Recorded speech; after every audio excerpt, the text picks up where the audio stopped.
Okay friends, మూత చూద్దాం. చూసారా ఫ్రెండ్స్, దగ్గరికి అయిపోయినాయి కదా. ఇప్పుడు దీంట్లో కారం, చింతపండు గుజ్జు అవి వేసేసుకుందాం. 5 minutes అయితే కాకరకాయ బాగా మగ్గుతుంది ఫ్రెండ్స్.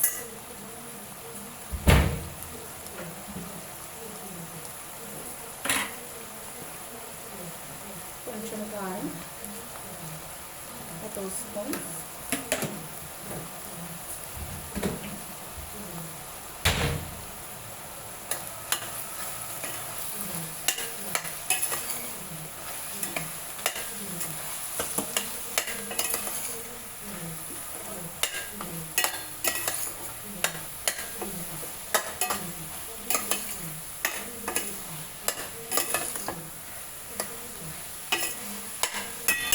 మళ్ళీ ఒక 2 minutes.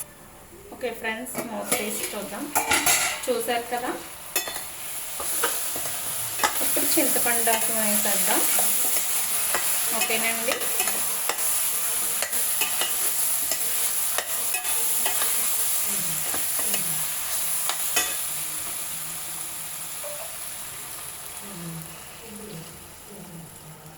ఇలా ట్రై చేయండి ఫ్రెండ్స్. కాకరకాయ పులుసు చాలా బాగుంటుంది. కొంచెం ఇప్పుడు మళ్ళీ సాల్ట్ వేసుకుందాం. ఓకేనా.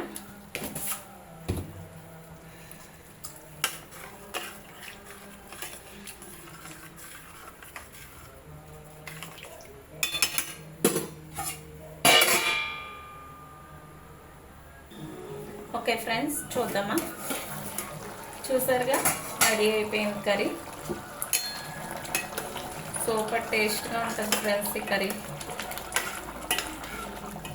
కాకరకాయ పులుసు పెట్టిన రోజు కన్నా నెక్స్ట్ డే చాలా టేస్ట్గా ఉంటుంది ఫ్రెండ్స్. మీకు ఎంతమందికి ఎలా ఇష్టమో నాకు చెప్పండి. ఓకేనా ఫ్రెండ్స్. ఈ వీడియోస్ 2 వీడియోస్ కింద అప్లోడ్ చేస్తాను ఫ్రెండ్స్, చూడండి. నచ్చితే ట్రై చేయండి. ప్లీజ్ కామెంట్ చేయండి. నాకు మా ఛానల్ని సబ్స్క్రైబ్ చేయండి ఫ్రెండ్స్. లైక్ చేయండి. మీరు చేసే లైక్ వల్ల మరికొంతమందికి రీచ్ అవుతుంది నా ఛానల్. ఓకేనా ఫ్రెండ్స్, బాయ్. స్టవ్ ఆఫ్ చేసేస్తున్నాను.